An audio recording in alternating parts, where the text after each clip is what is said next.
She hadn't spoken a single word to anyone in 3 years. Not to strangers. Not to friends. Not even to her own sister. Just silence. Complete, total silence. Then both engines exploded at 37,000 feet over the freezing Atlantic, and the quiet woman in seat 41F stood up and said 5 words that made fighter pilots 200 miles away freeze. This is Blackbird. I have control. Before you watch full story, comment below from which country are you watching. Don't forget to subscribe for more amazing stories.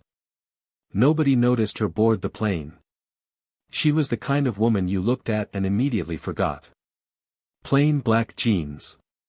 Gray sweater. White sneakers worn at the edges. Hair pulled back in a simple ponytail. No makeup. No jewelry except a thin silver bracelet hidden under her sleeve that she touched sometimes when she thought no one was watching. Seat 41F. Window seat. Economy class. British Airways Flight 206, London Heathrow to New York JFK. Boeing 787 Dreamliner. 278 passengers. 6 crew members. Total, 284 souls. Zara Okonkwo was passenger number 143. She settled into her seat, buckled her seatbelt, and turned her face to the window. Outside, ground crew moved around the aircraft like ants. Baggage trucks. Fuel lines. The organized chaos of preparing a metal tube to fly across an ocean. The man in seat 41E arrived, middle-aged, business suit, already sweating despite the air conditioning. He shoved his carry-on into the overhead bin with a grunt, then dropped into his seat. Packed flight, he said to Zara, trying to make conversation. Always is on this route. You heading to New York for business or pleasure? Zara turned her head slightly toward him, gave the smallest polite smile, then looked back out the window. No words. The man waited a moment, then tried again. First time flying to New York. Zara shook her head, just barely. A tiny movement. Then returned to staring at nothing. The man got the message. He pulled out his phone and stopped trying. Good. A flight attendant walked down the aisle, checking seatbelts and overhead bins. When she reached row 41, she smiled at Zara. Can I get you anything once we're airborne? Water? Juice? Coffee? Zara shook her head. Still no words. The flight attendant's smile faltered slightly. She was used to passengers at least saying, no, thank you, but she moved on. In the row directly ahead, a young mother was settling in with twin girls, maybe 5 years old. They had matching pink backpacks and kept giggling and peeking over the seat at Zara. One of them waved. Zara lifted her hand slightly and waved back. But still, no words. Not even to children. The little girl whispered loudly to her sister, I think that lady is sad. The mother glanced back apologetically at Zara, then whispered to her daughters, leave the nice lady alone, okay? Some people just like to be quiet. The girl was right, though. Zara was sad. Had been for 3 years, 2 months, and 16 days. But nobody on this plane knew that. Nobody knew anything about her. To them, she was just another quiet passenger. Maybe shy. Maybe tired from work. Maybe one of those introverts who didn't like talking to strangers on airplanes. They had no idea who she really was. They had no idea what she used to be. And Zara wanted to keep it that way. The engine started, a low rumble that built to a roar. The aircraft pushed back from the gate. The captain's voice came over the intercom, smooth and professional. Good afternoon, folks. This is Captain David Hart. We've been cleared for departure. Flight time to New York will be approximately 7 hours and 15 minutes. Weather looks good most of the way, though we may hit some light turbulence over the Atlantic. Sit back, relax, and we'll have you in New York before you know it. The aircraft taxied toward the runway. Zara watched London disappear behind them. Buildings. Roads. People living their normal lives. She used to have a normal life. A long time ago. Before everything went wrong. The aircraft turned onto the runway. The engines roared louder. Then the acceleration, that feeling of being pushed back into your seat as the plane gathered speed. Faster. Faster. The nose lifted. The ground dropped away. They were airborne. Zara watched England shrink beneath them. Green fields. Grey cities. Then just clouds. Then nothing but sky.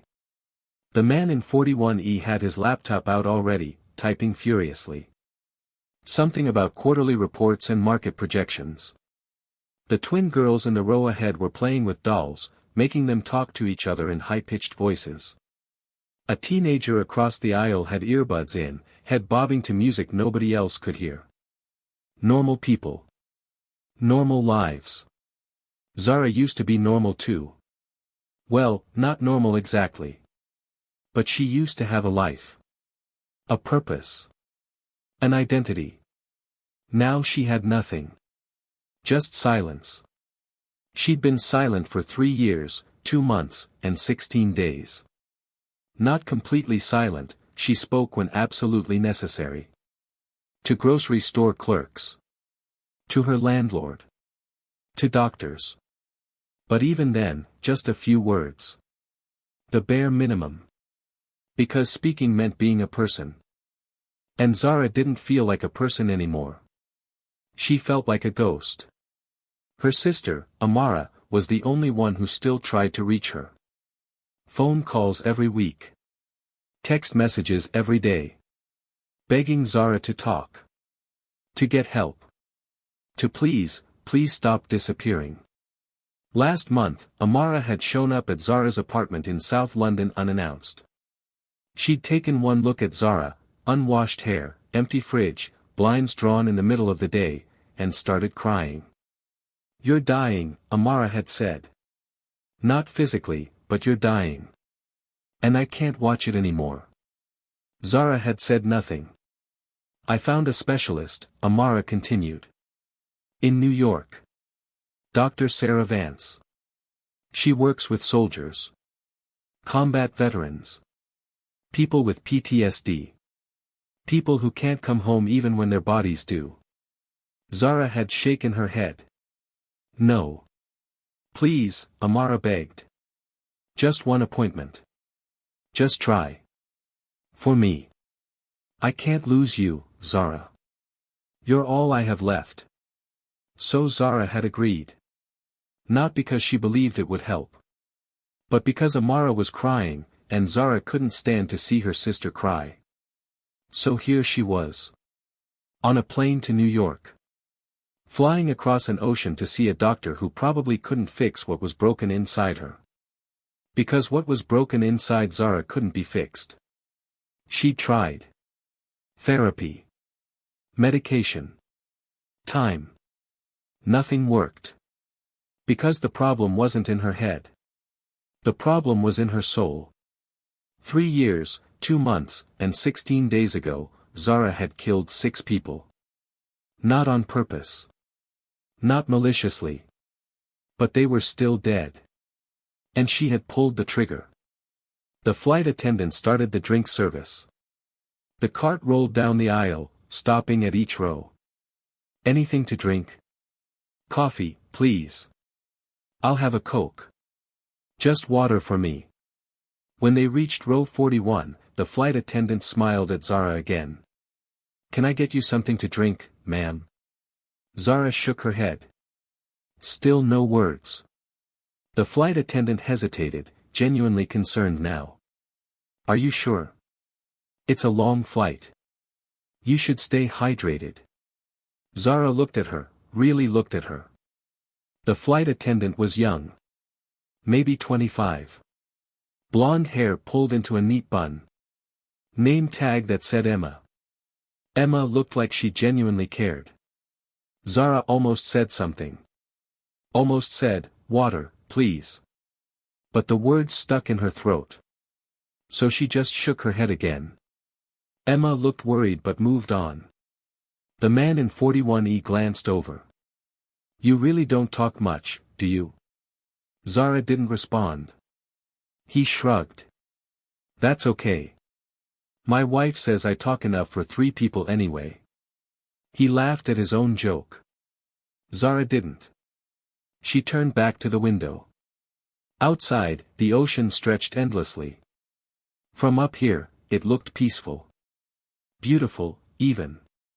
Deep blue water catching the afternoon sunlight. But Zara knew the truth. The ocean was cold. Unforgiving. Deadly. Water temperature this time of year, maybe 4 degrees Celsius. A person would last 15 minutes in water that cold. 20 if they were very lucky. Then hypothermia would shut down your organs one by one until your heart stopped. Zara knew things like that. She knew how long you could survive in freezing water. She knew the glide ratio of a Boeing 787. 20:1, for every 1,000 feet of altitude, the plane could glide approximately 20,000 feet forward. She knew the maximum structural speed for emergency descent. 340 knots indicated airspeed, though you could push it higher if you were desperate. She knew the ditching procedure for a commercial aircraft. Land parallel to the swells, not into them. Tail touches first. Don't flare like a runway landing or you'll break the back of the fuselage. She knew all of this because, once upon a time, she'd been a pilot. Not just any pilot. One of the best. Commander Zara Blackbird Okonkwo. Royal Air Force. 15 years of service. 97 combat missions. Afghanistan. Iraq. Syria. Libya. Places where people shot at you and you shot back, and the only thing between living and dying was skill and luck and the voice of your wingman saying, "I've got your back, Blackbird." Blackbird. That had been her call sign. Named after the State Route 71 Blackbird, the fastest, highest-flying reconnaissance aircraft ever built. Untouchable. Unstoppable. That's how Zara had flown. Fast. High. Precise. She'd loved flying more than anything else in her life. More than food or sleep or other people. When she was in a cockpit at 40,000 feet with nothing but sky around her, everything made sense. The chaos of the world fell away and there was only her, the aircraft, and the mission. She'd been good at it. Really good. By age 34, she was a squadron commander. By 36, the RAF was considering her for group captain, a senior officer position, the kind of rank that came with a desk and responsibilities and a future as a leader. Young female pilots looked at her and saw proof that they could do anything. The media called her a hero. The government gave her medals. Her squadron worshipped her. And then came the mission that destroyed everything. Operation Sandstorm. Zara closed her eyes, trying to push the memory away.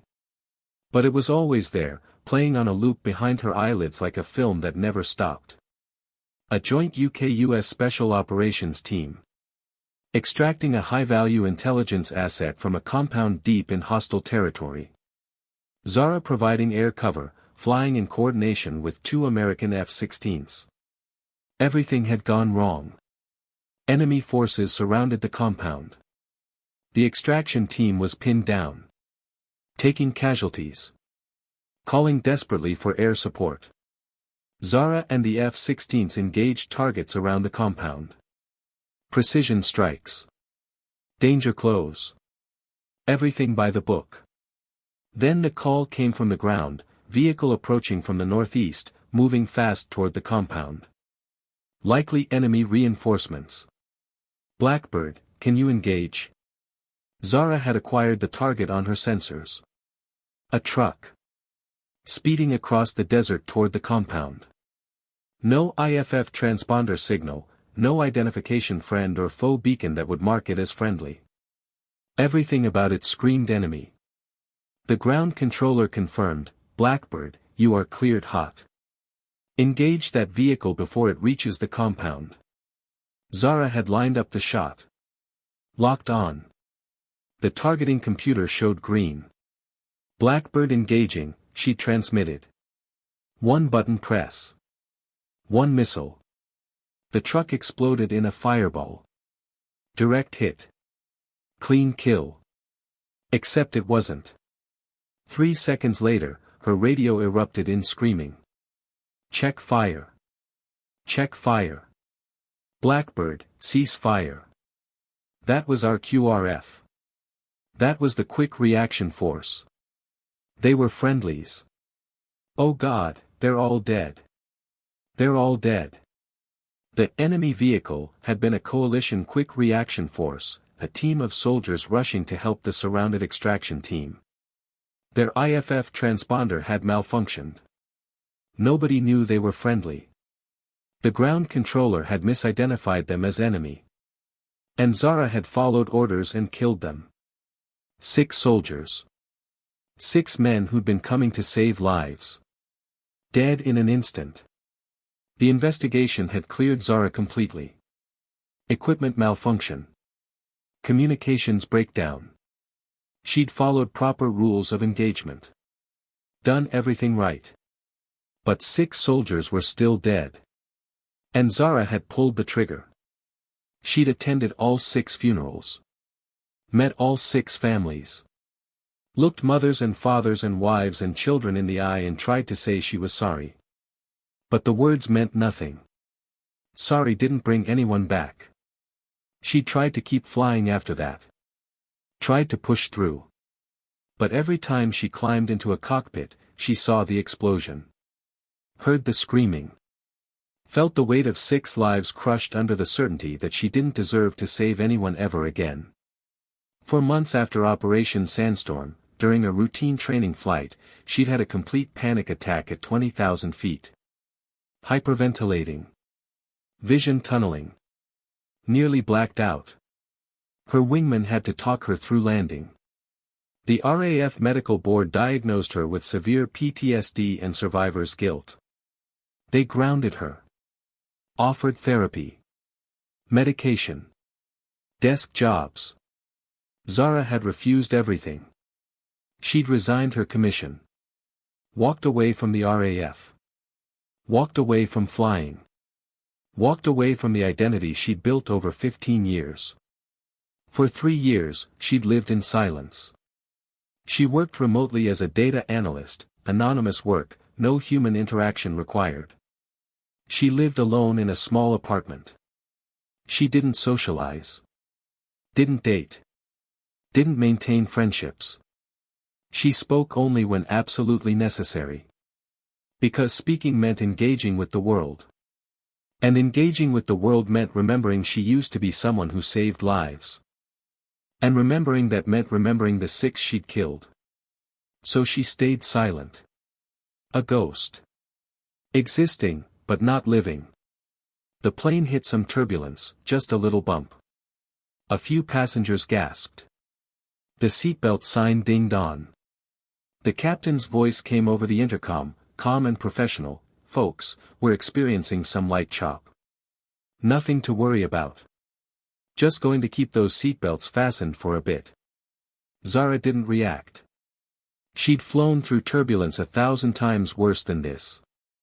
She knew the difference between uncomfortable and dangerous. This was nothing. The turbulence settled after a few minutes. The seatbelt sign turned off. People relaxed. Went back to their movies and books and conversations. Zara kept staring out the window. For more hours to New York. For more hours of silence. Then the appointment with Dr. Vance. Then back to London. Back to her apartment. Back to being a ghost. She was so tired. Tired of carrying the weight. Tired of seeing their faces every time she closed her eyes. Tired of the silence that had become her entire existence. But she didn't know how to be anything else anymore. The flight attendant, Emma, came by again, this time collecting trash. When she reached row 41, she paused and looked at Zara with genuine concern. Ma'am, are you sure I can't get you anything? You haven't had anything to drink since we took off. That's over 4 hours now. Zara looked up at her. Emma's eyes were kind. Worried. Zara wanted to say, I'm fine, thank you. Wanted to reassure this kind stranger that everything was okay. But the words wouldn't come. So she just shook her head. Emma bit her lip, clearly torn between respecting Zara's silence and her own concern. Finally, she said softly, if you need anything at all, just press the call button. Okay. Zara nodded. Emma moved on, glancing back once with a worried expression. The man in 41E was watching. You're very quiet, he observed. Zara didn't respond. He shrugged. That's okay. Some people are just like that. My sister's the same way. Barely says 2 words. Drives my mother crazy. He laughed. Zara didn't. She turned back to the window. And that's when everything changed.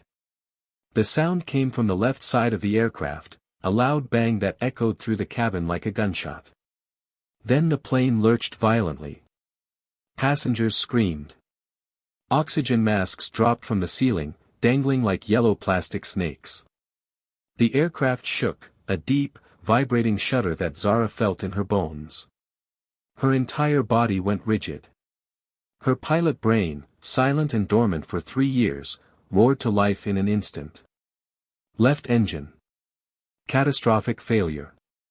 Not a flameout, structural damage. Possible turbine disintegration. The shaking continued. People were grabbing for the oxygen masks, fumbling with them, crying, praying. The little girls in the row ahead were screaming. Mommy! Mommy! The mother was trying to stay calm, trying to get masks on her daughters while her own hands shook. It's okay, babies. It's okay. Just breathe. But her voice was tight with fear. The captain's voice came over the intercom. Professional. Controlled. But underneath, Zara could hear the stress. Ladies and gentlemen, we've experienced an engine failure on the left side. We're beginning a descent to a lower altitude as a precautionary measure. Please remain calm. Secure your oxygen masks and keep your seatbelts fastened.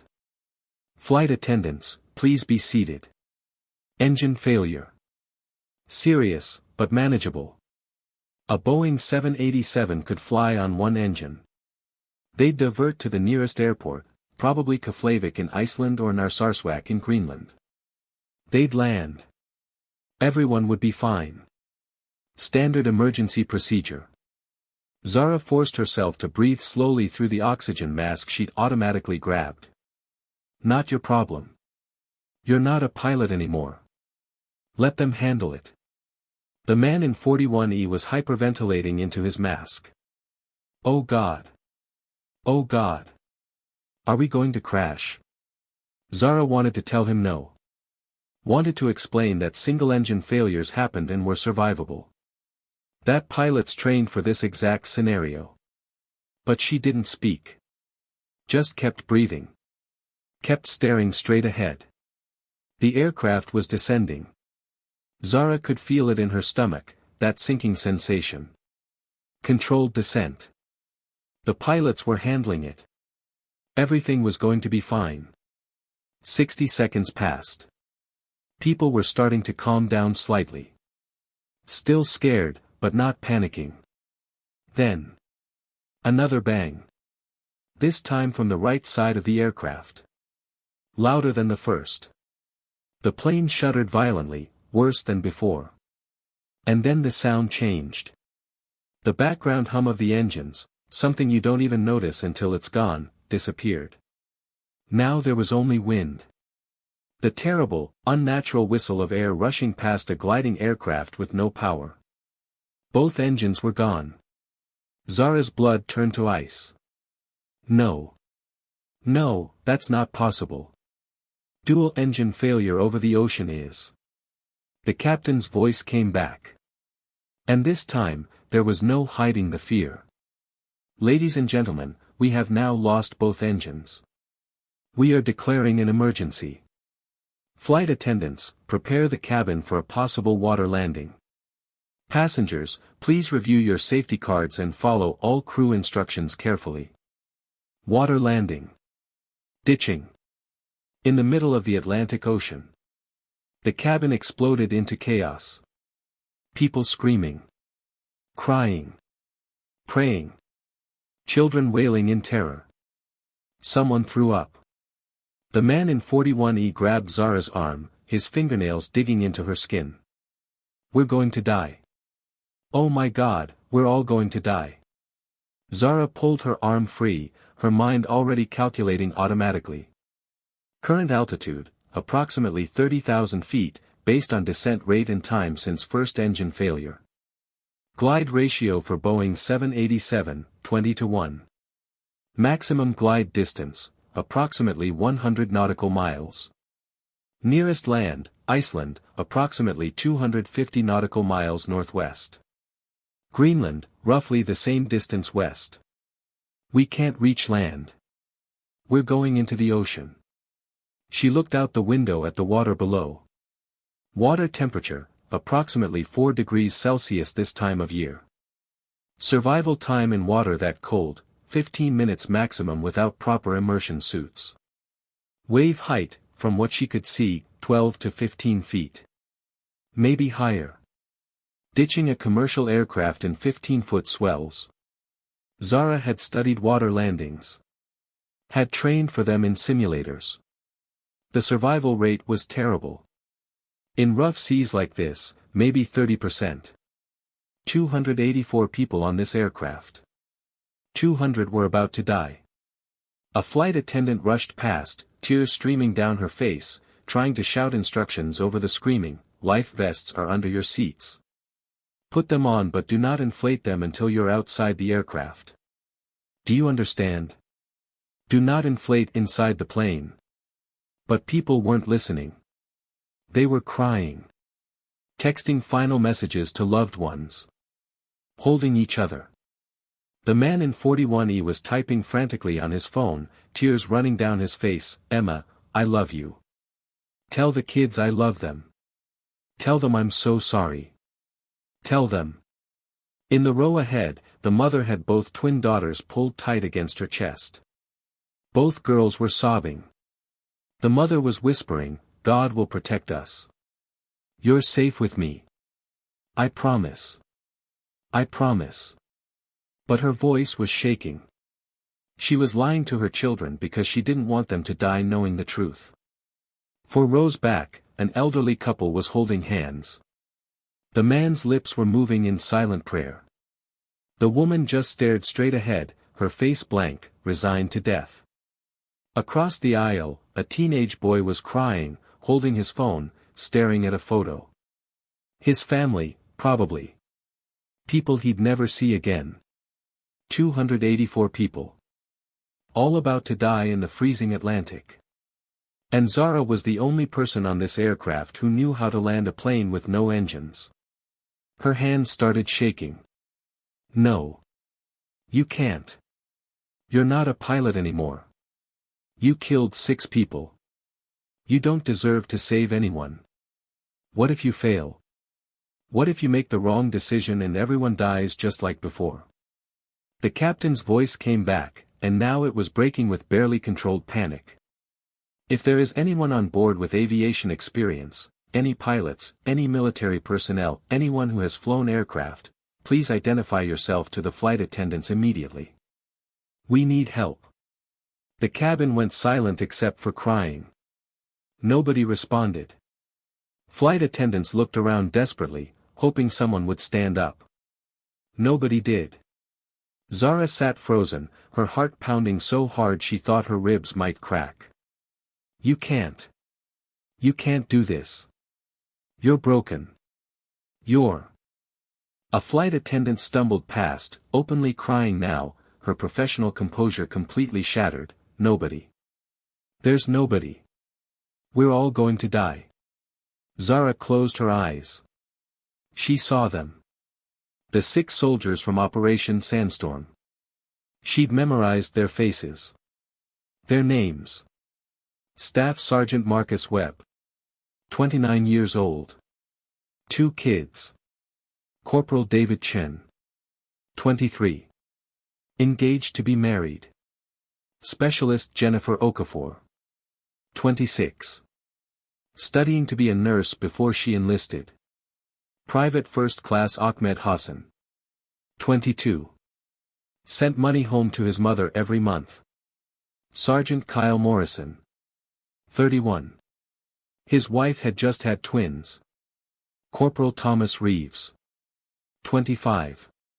Volunteered at an animal shelter on weekends. 6 people. 6 lives. Gone because of her. You can't save these people. You're not qualified. You're not. Then a different voice in her head. Her first squadron commander. Wing Commander Patricia Collins. The woman who trained Zara when she was 22 and terrified of everything. Collins had pulled her aside after a particularly difficult training flight and said, "Blackbird, you know what separates good pilots from great pilots? Good pilots fly when the weather is perfect and all the systems work and everything goes according to plan. Great pilots fly when everything's broken and people are dying and you're the only one who can help. That's when you find out who you really are. That's when you earn the wings on your chest." Zara opened her eyes. She looked at the mother holding her daughters. The elderly couple holding hands. The teenage boy staring at a photo of his family. The man in 41E typing his final message to his wife. 284 people. All about to die. Unless she did something. Her hands were shaking so badly she could barely unbuckle her seatbelt. What if you fail? What if you kill them all? Then another thought, quieter but stronger. What if you don't try and they die anyway? Zara stood up. Her legs felt like water. Her heart was hammering. Her breath was coming in short gasps. But she stood. The man in 41E grabbed her arm. "Ma'am, you need to sit down. We're supposed to stay seated." Zara pulled free, gently but firmly, and stepped into the aisle. A flight attendant saw her, rushed over. "Miss, please, you need to return to your seat immediately." Zara spoke for the first time since boarding the aircraft. Her voice was quiet. But it carried an authority that made the flight attendant stop mid-sentence. "I'm a pilot. Royal Air Force. 15 years of service. I need to speak to the captain right now." The flight attendant stared at her like she'd just spoken in a foreign language. "You're, what?" "I'm a pilot," Zara repeated, her voice stronger now. "I can help. Open the cockpit door." The flight attendant's eyes went wide. "Oh my God.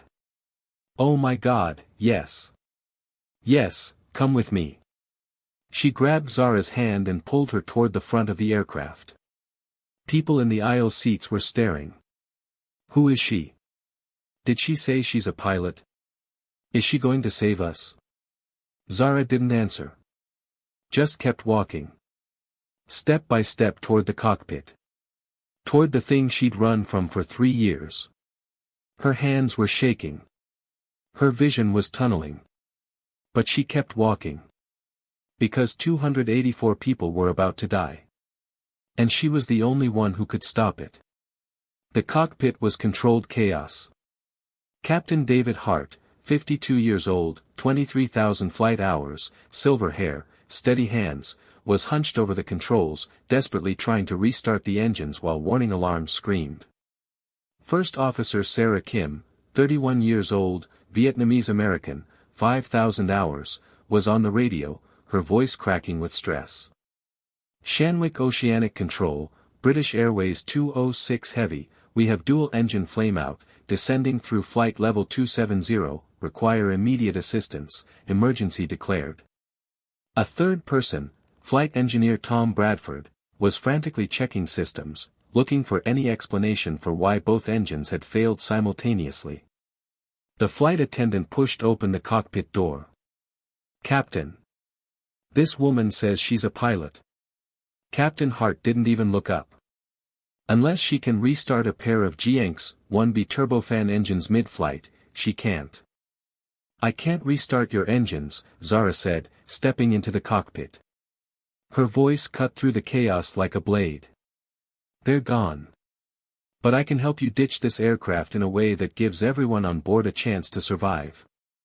And I can do it better than you because I've trained for emergency water landings in combat situations under enemy fire. Now give me the observer seat and let me help before 284 people die. Everyone in the cockpit froze. Captain Hart's head snapped up. He stared at Zara, this woman in civilian clothes, speaking with the calm authority of a combat officer. Who the hell are you? Zara took a breath. She hadn't said this name out loud in 3 years, 2 months, and 16 days. Hadn't identified herself as this person since the day she resigned her commission and walked away from everything. Commander Zara Okonkwo. Royal Air Force. Call sign Blackbird.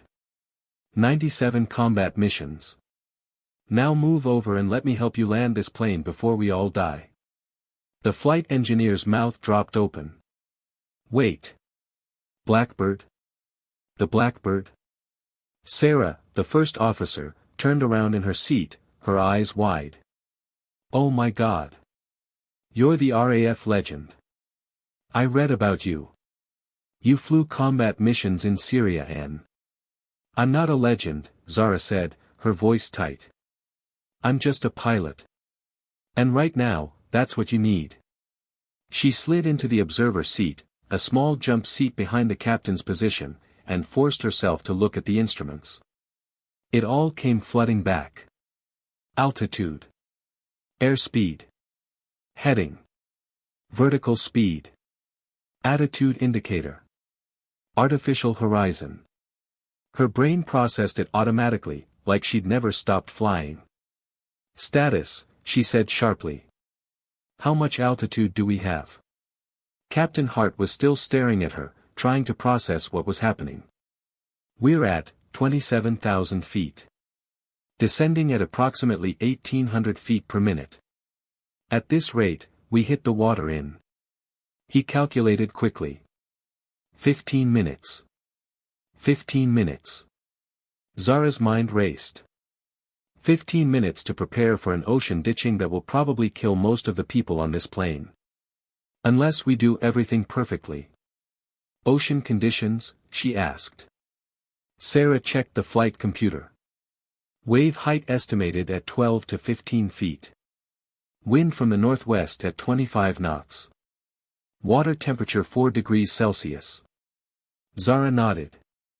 Exactly what she'd calculated from looking out the window. Survivable, she said.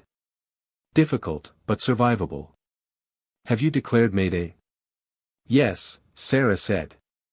Shanwick Oceanic Control has our position.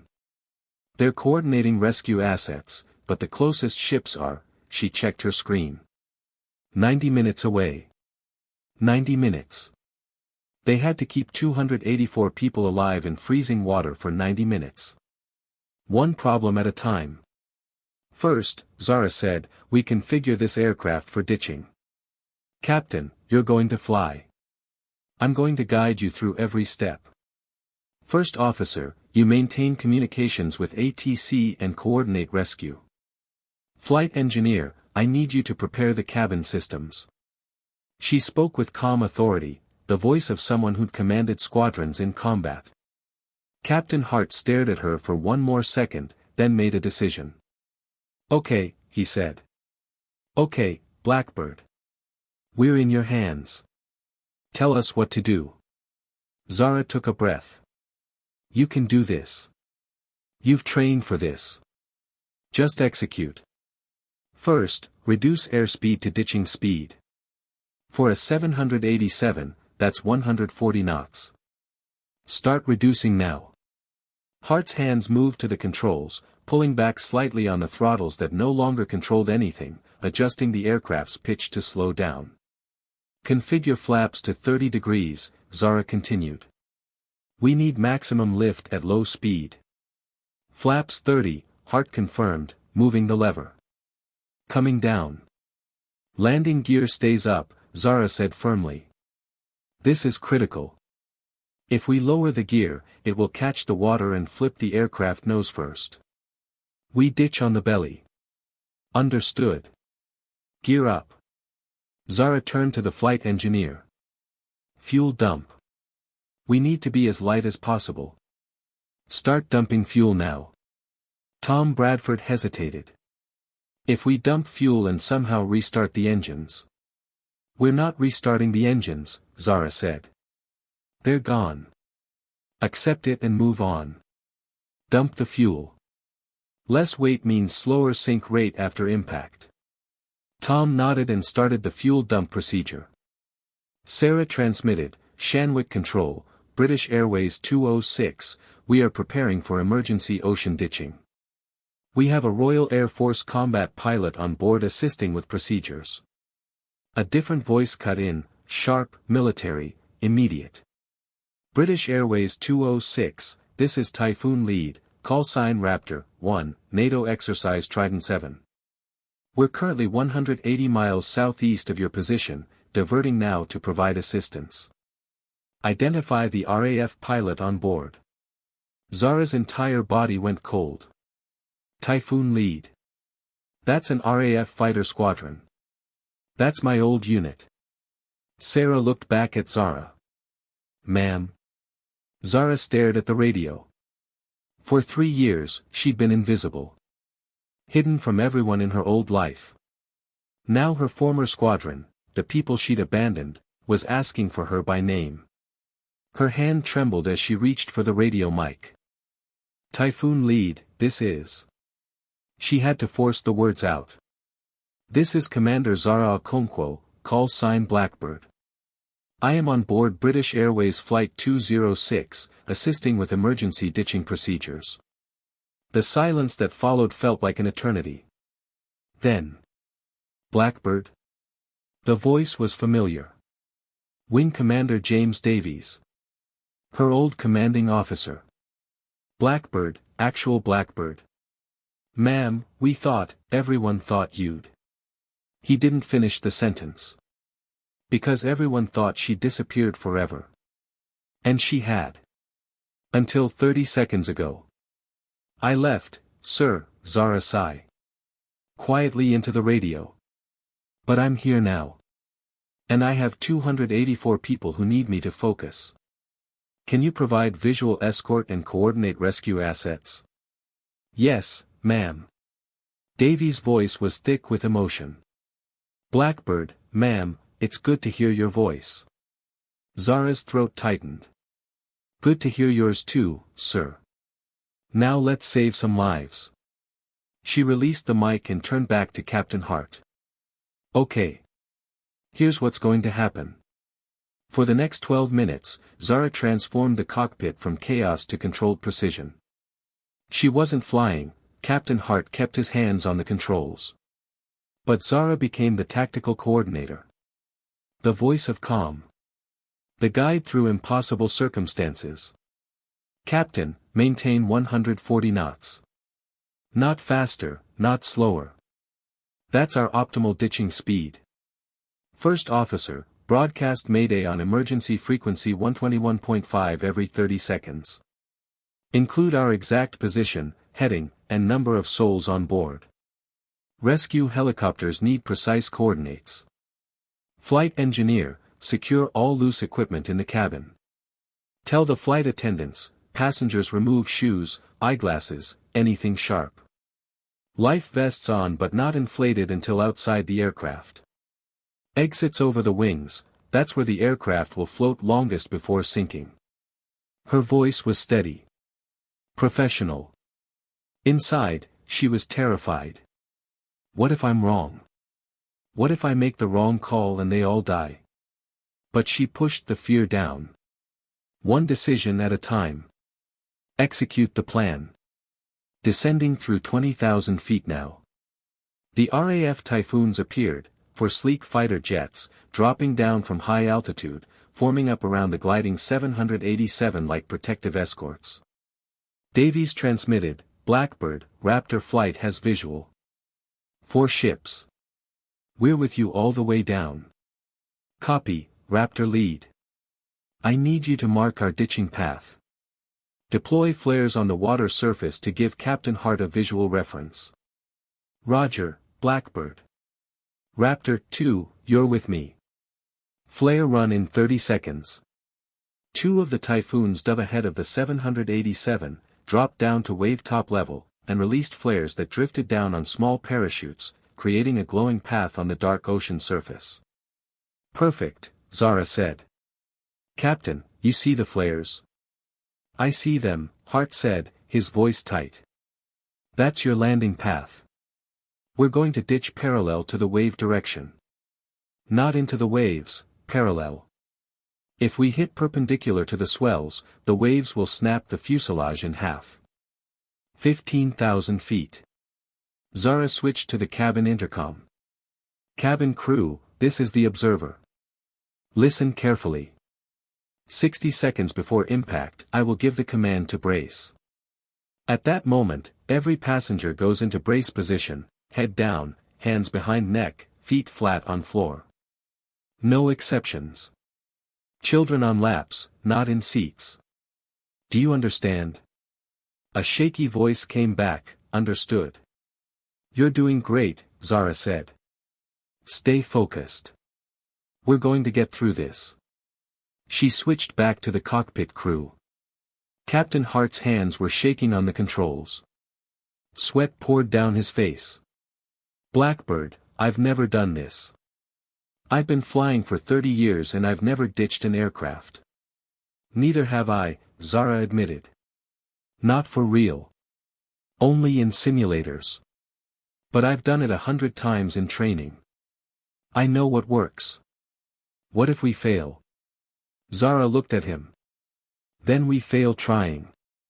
But we're not going to fail. You're a good pilot, Captain. I can see it in how you're handling this aircraft. Trust yourself. Trust me. We're going to do this together. 10,000 feet.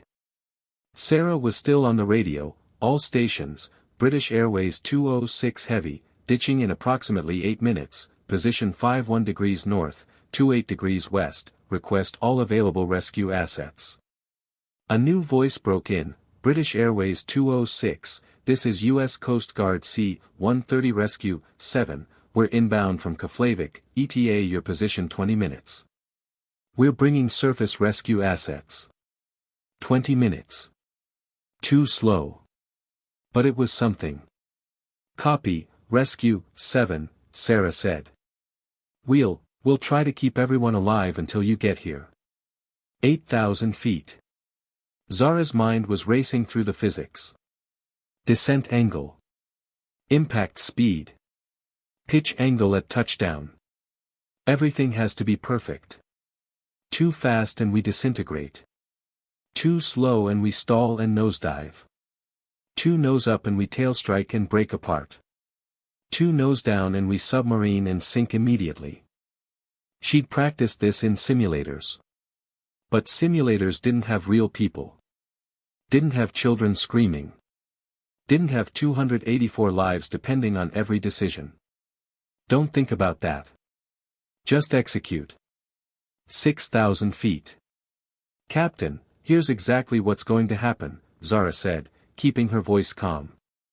At 100 feet above the water, you're going to pull back gently, and I mean gently, on the yoke. Not a flare like you would on a runway. Just a slight nose-up attitude. We want the tail to touch first. Why the tail first? Hart asked. Because the tail can absorb energy.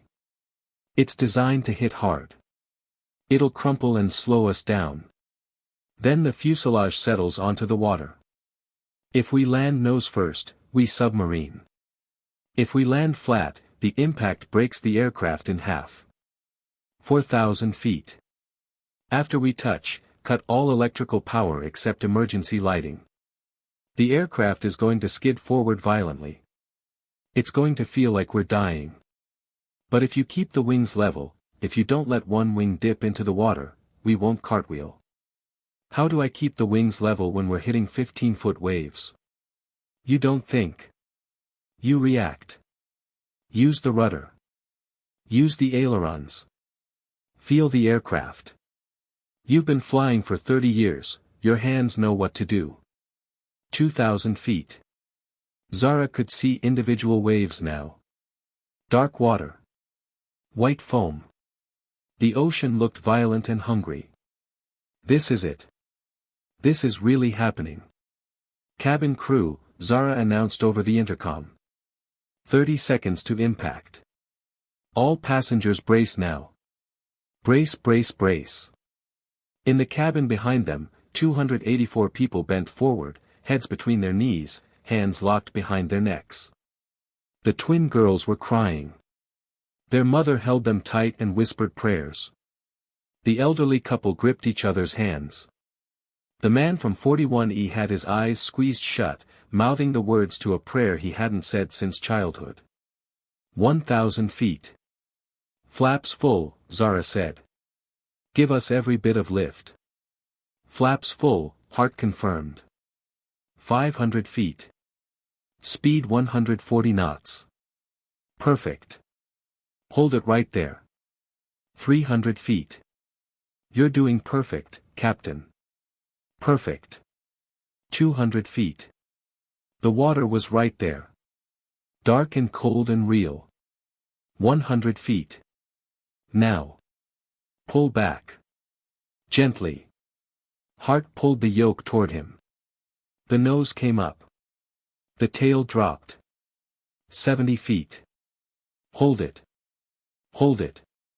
50 feet. 30 feet. This is it. Stay with me. 20 feet. 10 feet. Impact. The tail hit the water with a sound like the world ending. Slam. Metal screaming. Water exploding upward. The entire aircraft shuddering like it was being torn apart. Zara was thrown forward against her harness, the breath knocked out of her. The fuselage hit next, a second impact, somehow worse than the first. The 787 skipped once, completely airborne for a fraction of a second. Hit again. Skipped again. Then skidded forward, water roaring around them, metal groaning, alarms screaming. It felt like it would never end.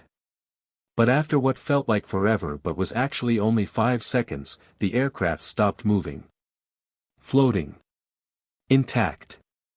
Silent except for the sound of water lapping against the hull. For 3 seconds, nobody moved. Then Captain Hart let out a sob of relief. Sarah was crying. Tom Bradford was shaking. And from the cabin came a sound Zara would never forget. Applause. Cheering. Crying and laughing and praying all at once. The sound of 284 people realizing they were still alive. Zara unbuckled her harness with shaking hands. We're not done, she said, her voice hoarse. We're floating, but we're taking on water. We have maybe 10 minutes before we sink. We need to evacuate. Now. She stood, pushed past the flight crew, and opened the cockpit door. The cabin was chaos, people crying, hugging each other, some still in brace position, too shocked to move. Flight attendants were already opening emergency exits, deploying slides that automatically inflated into rafts. Everyone listen to me, Zara shouted, her voice cutting through the noise. We are evacuating now. Move to the nearest exit. Do not take anything with you. Leave your bags. Leave everything. Just move. Her command voice, the voice she'd used in combat, got people moving. They started flooding toward the exits. Help your neighbors. Zara continued. If someone next to you is frozen, grab them and move them. We don't leave anyone behind. She positioned herself at the overwing exit, helping people climb out onto the wing. The water was shockingly cold, she could see people gasping as they dropped into it. Keep moving. Get to the rafts. An elderly man reached the exit, trembling. I can't swim. You don't have to swim, Zara said, gripping his arm firmly. Jump to the raft. 3 feet. You can do it. He jumped. Made it. Hands pulled him into the raft. The mother with twin girls came next, one daughter on each hip. I can't carry them both. Yes you can, Zara said. You're stronger than you think. Go. The woman jumped. Made it. Both girls crying but alive. The man from 41E came through, still shaking. Thank you, he sobbed. Thank you for saving us. Zara couldn't respond. Just pushed him gently toward the exit. Move. People kept coming. One after another. Young. Old. Scared but alive. The aircraft was settling lower in the water. They were running out of time. Faster. Zara shouted. Move faster. Flight attendants were doing head counts, trying to make sure everyone was out. Ma'am. Emma, the young flight attendant, appeared at Zara's shoulder. That's everyone from the back sections. Just forward cabin left. Go, Zara said. Get yourself to a raft. Not without you, ma'am. They worked together, pushing the last passengers through. A teenage boy, shaking with hypothermia. A businessman, praying in Hebrew. An elderly woman, somehow perfectly calm. Finally, the cabin was empty. That's everyone, Emma said. We need to go. The plane's sinking. Zara did one final sweep, running down the aisle, checking every row. Empty. Empty. Empty. Everyone was out. She ran back to the exit. The water was up to the level of the wing now. The aircraft was definitely sinking. Jump. Emma shouted from a raft. Zara jumped. The cold hit her like a physical blow. Freezing water that stole her breath and made her muscles seize. Hands grabbed her. Pulled her into a raft. She collapsed onto the rubberized floor, gasping. Around them, the scene was surreal. 20 rafts floating on the dark ocean. 284 people in life vests, clustered together for warmth. 4 RAF Typhoons circling overhead like protective angels. And the Boeing 787, slowly sinking beneath the waves. It went down tail first, the nose pointing skyward for a moment like it was reaching for the sky one last time. Then it slipped beneath the surface and was gone. Silence. Except for the wind and the waves and people crying softly. How long until rescue? Someone asked. Zara checked her waterproof watch. Coast Guard ETA is 18 more minutes. We can make it. We can. She stopped. In the raft next to them, a little girl was screaming. One of the twins. She's so cold. She's so cold, the mother was crying. She's shaking so much. Hypothermia. 4-degree water. They'd been in it for almost 5 minutes already. The little girl's lips were blue. Her shaking was violent. Late-stage hypothermia. Maybe 10 more minutes before organ failure. Give her to me, Zara said, reaching across to the other raft. The mother hesitated. I'm trained for cold water survival, Zara said. Give her to me. Now. The mother handed over her daughter. Zara pulled the girl close to her chest, wrapping her own body around the small frame. Skin-to-skin contact. Sharing body heat. What's your name? Zara asked. LL Lucy, the girl chattered. Lucy, I need you to stay awake. Can you do that? Stay awake and talk to me. I am sea cold. I know. But help is coming. You just have to hold on a little longer. Can you be brave? The little girl nodded against Zara's chest. Zara held her tighter. Around them, people were singing, someone had started a song, and others joined in. Keeping spirits up. Fighting the cold. The typhoons continued their circular pattern overhead. Davies transmitted, "Blackbird, Rescue 7 is on final approach. You did it, ma'am. You saved them all." Zara looked down at the shivering child in her arms. "Not all of them. Not yet. Lucy, stay with me. Just a few more minutes. I'm tired. I know. But you can't sleep. If you sleep, you won't wake up. Stay awake. Talk to me. Tell me about your family. And my daddy, he's in New York. You're going to see him soon. I promise. You promise? I promise." The sound of helicopter rotors. Then 3 massive U.S. Coast Guard helicopters appeared, dropping rescue swimmers and baskets. People started cheering. The rescue swimmers hit the water, grabbed people, lifted them into the baskets. One by one, the rafts emptied. Lucy was taken up first, wrapped in thermal blankets, rushed to the helicopter's medical crew. Her mother went next, crying with relief. Then the elderly couple. The businessmen. The teenager. One by one, 284 people were pulled from the freezing water. All alive. All saved. Zara was the last person pulled up.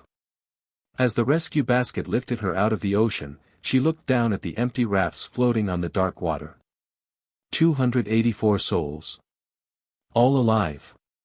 Because she'd spoken when she wanted to stay silent. Because she'd acted when she wanted to hide. Because for 15 minutes, she'd stopped being a ghost and remembered who she really was. Blackbird. The Coast Guard helicopter landed at Keflavik Air Base in Iceland 70 minutes later. Medical personnel were waiting, doctors, nurses, thermal blankets, hot beverages. Zara stumbled off the helicopter, her legs barely supporting her. Someone wrapped a blanket around her shoulders. Someone else tried to guide her to the medical tent. "Ma'am, you need to be checked for hypothermia." "I'm fine," Zara said. Her voice was hoarse. "Check the others first. Especially the children." "Ma'am, you were in the water for." "I said I'm fine." She pulled away and walked toward the crowd of survivors. 284 people, all wrapped in blankets, all alive. Families were hugging. Strangers were embracing. Someone was playing music from their phone, a hymn, something hopeful. The mother with the twin girls saw Zara and ran over. "You," she sobbed. "You saved us. You saved my babies." Lucy, the girl Zara had held, was wrapped in blankets but smiling now. "She promised I'd see Daddy." The mother hugged Zara so hard it hurt. "Thank you. Thank you. I don't know how to." "You don't have to," Zara said quietly. "I'm just glad you're safe." The elderly couple approached next. The man was crying. "We've been married 53 years. I thought we were going to die together today. But you gave us more time. Thank you." Then Captain Hart. The man who'd landed the plane under Zara's guidance. He looked exhausted. Shaken. But alive. "Blackbird," he said. "I don't know what to say. You saved my life. Saved all of us." "You landed the plane," Zara said. "I just gave advice." "No." Hart shook his head. "Without you, we'd all be dead. You're a hero." "I'm not a hero," Zara said, her voice tight. "I'm just a pilot who happened to be there." Before Hart could respond, a voice called out. "Blackbird." Zara turned. Wing Commander James Davies was walking toward her across the tarmac. He was in full flight suit. He must have landed his Typhoon at Keflavik right after the rescue. Behind him were 3 other pilots. Her old squadron. Zara froze. She hadn't seen these people in 3 years. Hadn't spoken to them since the day she resigned. Davies reached her and stopped a few feet away. He looked older. More gray in his hair. But his eyes were the same, sharp, kind, unwavering. "Ma'am," he said quietly. "Sir," Zara replied. They stared at each other for a long moment. Then Davies stepped forward and pulled her into a hug. Zara stood rigid, unsure how to respond. "The squadron has missed you," Davies said, his voice thick. "I've missed you. When you disappeared after Sandstorm, we all understood why. But we never stopped hoping you'd come back." Zara's throat tightened. "I couldn't, sir. I killed 6 people. I couldn't." "You saved 284 today," Davies interrupted. "Doesn't that count for something? It doesn't bring back the 6. No. But it proves that you're still who you always were. Blackbird. The pilot who saves lives when everyone else has given up." The other pilots approached, Lieutenant Morgan, Captain Patel, Flight Lieutenant Chen. Faces Zara remembered. "Ma'am," Morgan said, saluting. "It's good to see you." "You too," Zara managed. Davies looked at her seriously. "Ma'am, I spoke with the families. All 6 families of the soldiers from Operation Sandstorm." Zara went pale. "What? They've been trying to reach you for 3 years. They don't blame you, ma'am. They know what happened. They know the IFF failed, that you followed correct procedure, that it wasn't your fault. They asked me, if I ever found you, to tell you that you're forgiven." Zara felt something crack open inside her chest. "I don't know how to forgive myself," she whispered. "Then let us help you," Davies said gently. "Come home, Blackbird. Not to fly combat, not unless you want to. But to teach. To train the next generation. To show young pilots what you just proved today, that skill and courage in refusing to give up saves lives." Zara stared at him. "I'm scared," she admitted. "I'm so scared of failing again." "Then fail with us beside you," Davies said. "Not alone. Not in silence." He held out his hand. Zara looked at it. At this man who'd been her commanding officer, her mentor, her friend. At the squadron behind him, her family, once. At the survivors behind her, 284 people alive because she'd chosen to speak. Slowly, she reached out. And took his hand. Commander Zara Okonkwo stood at the front of a classroom at RAF Cranwell, the Royal Air Force College where new pilots learn to fly. She wore her uniform again, perfectly pressed, medals on her chest, the Blackbird patch on her shoulder. 40 young pilots sat in front of her, staring at the legend they'd only heard about in whispers. Zara took a breath. "My name is Commander Zara Okonkwo. Call sign Blackbird. For 3 years, I didn't fly. Didn't speak. Didn't believe I deserved to be called a pilot anymore." The room was silent. "I made a decision in combat that killed 6 soldiers. Good people. Innocent people. People whose names I say every night before I sleep." She paused, letting that sink in. "Then I found myself on a plane with 284 strangers. And when both engines failed over the Atlantic Ocean, I had a choice, stay silent and let them die, or speak and risk failing again. Risk being responsible for more deaths. Risk proving that I really was broken beyond repair." She looked at each young face. "I chose to speak. And 284 people lived." A young woman raised her hand. "Ma'am, how do you fly when you're afraid of making a mistake?" Zara smiled, a real smile, the first genuine one in years. "You don't stop being afraid. You fly anyway. Because the people depending on you don't need you to be perfect. They need you to be skilled, present, and willing to act when it matters.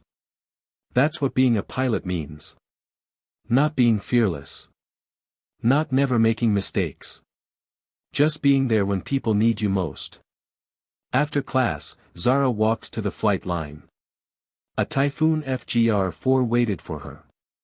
She'd been cleared for training flights, taking young pilots up, teaching them what 15 years of combat flying had taught her. She climbed into the cockpit. Her hands trembled slightly as she touched the controls.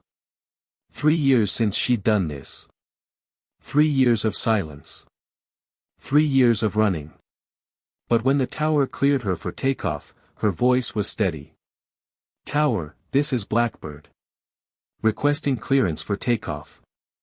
Blackbird, you are cleared for takeoff. Welcome back, ma'am." Zara advanced the throttles. The Typhoon's twin engines roared to life. And she lifted into the sky. The sky where she belonged. For 3 years, she'd been silent. For 3 years, she'd hidden from who she was. But today, she flew. Because silence doesn't save lives. Action does. And sometimes the bravest thing you can do is speak when every part of you wants to stay quiet. Sometimes the bravest thing is standing up when you're terrified of falling. Sometimes the bravest thing is trying again, even when you've failed before. As the Typhoon climbed through the clouds, Zara whispered to herself. 6 lives I couldn't save. 284 I could. That doesn't erase the past. But it means the future isn't written yet. She rolled the aircraft into a smooth turn, feeling the G-forces, feeling alive. Blackbird was home. This story is about redemption earned through action, not given through time.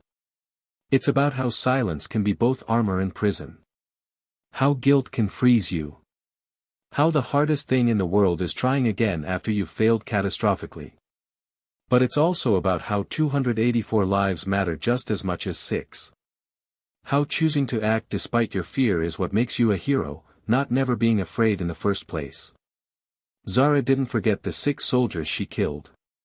She never will. But she learned that carrying that weight doesn't mean you have to stop moving forward. Sometimes the people we couldn't save are honored most by saving the ones we can.